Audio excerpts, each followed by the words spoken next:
قرآن کیا پیغام دے رہا ہے، اس پہ آپ اپنے گفتگو کا آغاز فرمائیے، اس کے بعد ذات گرامی سوال و جواب کا سلسلہ ہوگا۔ تو آئیے پہلے سنیں قرآن ہم سے کیا کہہ رہا ہے، قرآن کا پیغام کیا ہے۔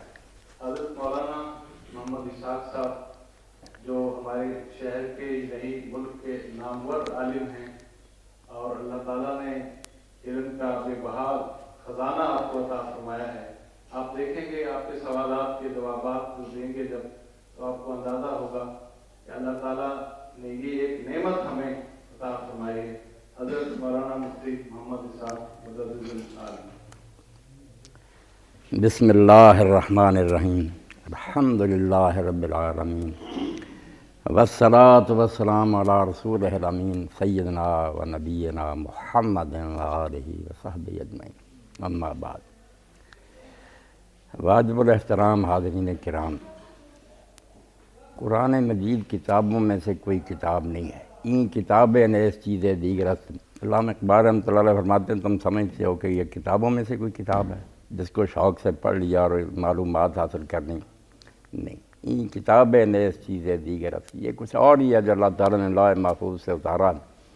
جبریل امین علیہ السلام اس کو لے کر آئے، اور کائنات کے برگزیدہ ترین فرد جس سے اعلیٰ اور بہتر کوئی پیدا نہیں، آپ نعت میں سن رہے تھے، اس شخصیت کو اللہ نے اس کے لیے منتخب فرمایا، اور پوری دنیا کا جو مرکز تھا ام القریٰ مکہ، اس کو چنا کے وہاں یہ کلام نازل کیا جاتا۔ تو قرآن مجید اصل میں جن باتوں پر بحث کرتا، جس کی طرف ہمیں توجہ دلاتا، اور جو زندگی کے حقیقی مسائل، آپ زمین و آسمان کی پیمائش کر لیں مگر یہ 5 باتیں آپ نہ سیکھ سکیں تو آپ نے کچھ بھی حاصل نہیں کیا۔ علم گرہ بحق نہ نمائے جہالتس، وہ ڈگریاں جن سے آدمی کو حق کا راستہ نہ ملے وہ علم نہیں ہے، جہالت ہے۔ آپ اپنے اوپر کتابوں کا بوجھ لادے پھرتے ہیں، کچھ نہیں۔ علم 5 چیزوں کا نام ہے جن پر قرآن نے بحث کی ہے، سارے مضامین اس میں آ جاتے ہیں۔ سب سے پہلی بات تو یہ ہے کہ اس کائنات میں انسان اپنی حیثیت کا تعین کرے کہ کیا سمجھ کر اس دنیا میں رہے، خود مختار ہے، کسی کا محکوم ہے، محکوم ہے تو کس کا ہے، وہ ایک شخصیت ہے یا کئی ہیں۔ یہ پہلا سوال ہے کہ اس دنیا میں وہ کیا سمجھ کر زندگی گزارے۔ دوسری بات یہ ہے، اسی سے پھر پیدا ہوتی ہے کہ اس کا نسب و رہن کیا۔ جب حیثیت کا تعین ہو جاتا، پتہ چل جاتا کہ میری حیثیت یہ ہے، تو اس سے پھر وہ ٹارگٹ بھی معلوم ہو جاتا ہے کہ مجھے کیا کرنا چاہیے جس سے میں اپنی حیثیت کے تقاضے پورے کر سکوں، اور جب اس دنیا سے رخصت ہوں تو ایک کامیاب فرد قرار پاؤں، ناکام نہ ہو میری زندگی۔ تو نسب و رہن کا تعین۔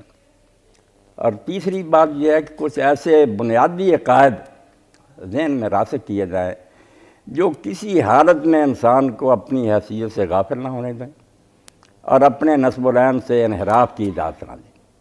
وہ ایسے ذہن میں راسخ ہو جائیں، فنڈامنٹل، اس طرح جڑ پکڑ جائیں کہ آدمی بلانا بھی چاہے تو بلا رہا سکے، ہر لمحہ یاد دلاتے رہیں کہ تیری یہ حیثیت ہے اور تیری زندگی کا اصل مقصد یہ ہے۔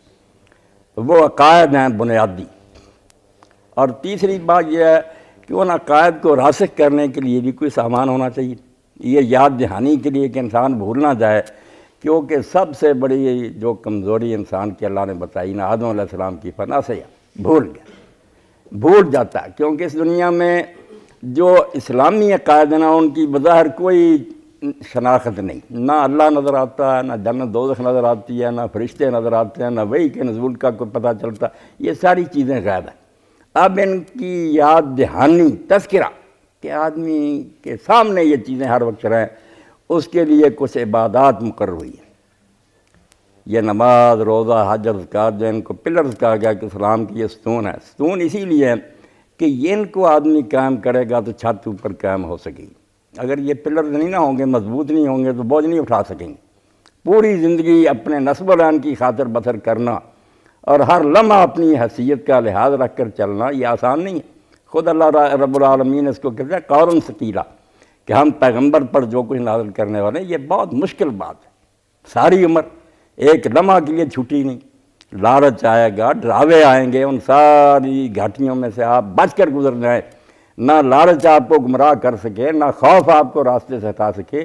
اس کے لیے ایسی عبادات چاہیے جو انسان کے اندر تقوی اور جو اللہ تعالیٰ کا خوف ہے اس کو پختہ کرے۔ اس لیے یہ نماز روزے حج زکوٰۃ اسی لیے ہماری سمجھ میں نہیں آتے کہ چونکہ ہماری زندگی سے اب ان کا ربط کوئی نہیں، مسجد میں نماز پڑھتے ہیں باقی ساری زندگی دین کے خلاف گزر رہی، تو پتہ نہیں چلتا کہ یہ کیا ربط ہے اس کے ساتھ کہ جا کر 2-4 سجدے کرائے پھر جھوٹ بولتے ہیں، ملاوٹ کرتے ہیں، غلط فیصلے کرتے ہیں۔ تو عبادات ہیں اصل میں کہ جو عقائد ہیں ان کو ذہن میں راسخ کریں۔ اور اس کے بعد آخری مرحلہ آتا ہے پھر اجتماعی تعلقات کا۔ یہ 4 مضمون ہیں قرآن مجید کے، اور آپ اہل علم ہیں، دانشور ہیں، خود جانیں گے کہ ان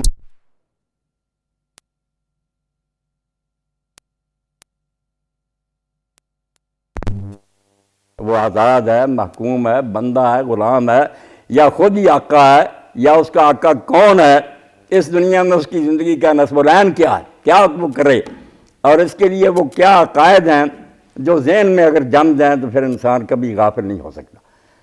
اور اس کے لیے پھر جو عبادتیں ہیں کہ ان عقائد کو وہ پختہ کرتی ہیں ذہن میں، اور آگے ہیں پھر پورے معاشرہ کے ساتھ تعلقات، پڑوسی ہیں، ماں باپ ہیں، دوست ہیں، آپ کے افسر ہیں، حکومت ہے، دوسری غیر قومیں ہیں۔ تو یہ 5 مضمون ہے قرآن مجید کی۔ اس لیے یہ قرآن مجید زندگی سے کوئی نہ غیر وابستہ شاہ نہیں کہ ہمیں وہ لے جانا چاہتا جنگل میں بیابان میں کہ راہب بن جائیں، غاروں میں بیٹھ جائیں، ایسے نہیں ہے۔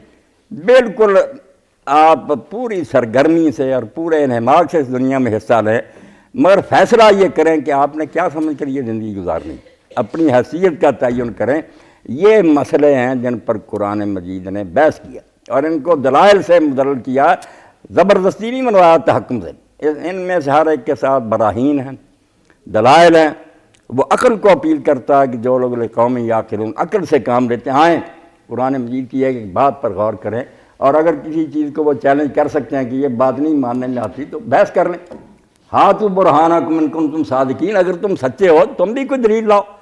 مگر قرآن مجید ایسی کتاب عزیز ہے، غالب کتاب، کہ یقین جانے اگر آپ اس کے فلسفہ اور منطق کو پڑھیں جو اس کی لاجک ہے، اس کے سامنے کوئی دنیا کی طاقت ٹھہر نہیں سکتی۔ مگر ہوا یہ زیادتی یہ ہوئی کہ علماء نے جب تفسیریں لکھیں تو جب دوسری قومیں مسلمان ہو گئیں، یہود اور نصارہ وغیرہ آ گئے، انہوں نے اپنی خرافات جو تھیں نا وہ اسلام میں بھی داخل کی، وہ حاشیوں میں چڑھ گئیں، تفسیروں میں آ گئیں، قرآن کا اصل چہرہ چھپ گیا۔ آدمی ایک آیت پڑھتا اس پر 10-12 صفحے قصے کہانیاں جھوٹے لکھے ہوئے، جن سے آدمی حیران ہو جاتا ہے کہ قرآن کدھر گیا۔ ایسی اسرائیلی خرافات کہ جنہوں نے قرآن مجید کو بالکل تباہ کر کے رکھ دی۔ اور اب نوبت یہ پہنچی، میں بات ختم کرتا ہوں، آپ پھر سوال کریں کہ 2 گروہ تھے جو ذہنی قائد تھے، جو پیشوائی کرتے تھے امت کی، صوفی تھے، علماء تھے، مگر دونوں کا حال یہ ہو گیا، صوفی پشمینہ پوش و حال مست، از شراب نغمہ قوال مست۔ اب درباروں پر آپ دیکھ ہی رہنا کیا ڈرامے رچائے جا رہے ہیں۔ اولیاء کی یہ تعلیم نہیں، نہ ان کا یہ طریقہ تھا، مگر یہ مکار حکمران اس لیے کہ لوگوں کو بھنگ پلائی جائے، ان کو مدہوش کر دیا جائے، ایسے کاموں میں رجا دیا جائے، بھنگڑے ڈال رہے ہیں، قافلے آ رہے ہیں، دادا دربار پر حاضری دے رہے ہیں، قوالیاں ہو رہی ہیں، تو کہتے ہیں صوفی پشمینہ پوش و حال مست۔ صوفی نے تو اون پہن لی اور وہ حال میں مست ہو گیا، وجد آ رہا، از شراب نغمہ قوال مست، قوال گا رہے ہیں اور اس شراب میں یہ مست ہے۔ قرآن نہیں پڑھا جا رہا، نہ قرآن قاری غلام رسول نے تلاوت کر دی برکت کے لیے، باقی سب قوالی، وہ صرف دھوکہ دینے کے لیے کہ قاری غلام رسول صاحب تلاوت کر رہے ہیں۔ تو ہوتا کیا، آتشد شعر عراقی درد لش، عراقی کے اشعار پڑھے جائیں فارسی شاعر کے تو ان کی حرارت جو ہے نا وہ بڑھتی ہے، دل میں جوش پیدا ہوتا ہے۔ مگر قرآن مجید در نمی ساز محفل بقرآن محفلش، قرآن ان کی محفل میں نہیں سکتا۔ یہ صوفیاء کرام جو آج بدیوں پر بیٹھے نا، ان میں سے اکثر کا آپ امتحان کریں کہ چند آیتوں کی آپ تشریح کریں، قرآن سے ناوک کریں، قرآن نہیں۔